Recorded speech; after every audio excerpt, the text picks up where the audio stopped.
You can see how it gives rise to 5 nerves. Medial pectoral nerve, medial cutaneous nerve of arm and forearm, medial root of median, and finally also the ulnar nerve. Hello my dear friends, I'm Dr. Vaishali Bharambe, Professor Anatomy. Ulnar nerve is also called as the musician's nerve. Why?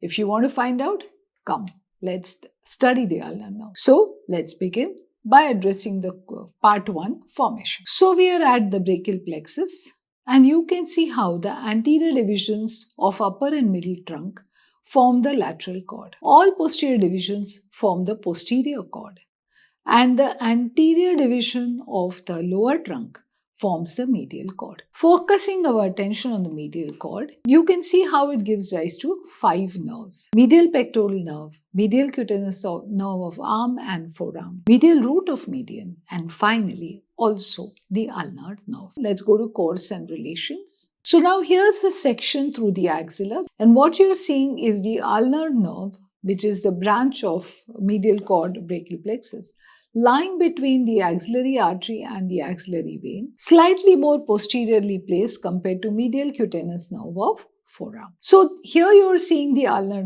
teres major, brachial artery, median nerve, and medial to both brachial artery and median nerve is my ulnar nerve. Ulnar nerve now enters the forearm. At this point you can see it's lying in relation to the flexor digitorum profundus. Okay, it quite deep. As it goes forwards, it's throughout supported on the medial side by flexor carpi ulnaris. Close to the wrist, it begins to have a lateral relation with the ulnar artery. Ulnar nerve in the forearm does give rise to branches. It gives rise to 1.5 motor branch, 1 branch to the flexor carpi ulnaris and half a branch to the medial 2 tendons of flexor digitorum profundus. It also gives rise to cutaneous branches called palmar cutaneous branch and dorsal cutaneous branch. It also gives rise to branches to the elbow joint and terminal finally divides into superficial and deep nerves. Right. So ulnar nerve now reaches the hand. It passes into the hand superficial to the flexor retinaculum. See, that's the trunk of the nerve and it is passing lateral to the pisiform, superficial to the flexor retinaculum, dividing into deep and superficial branches.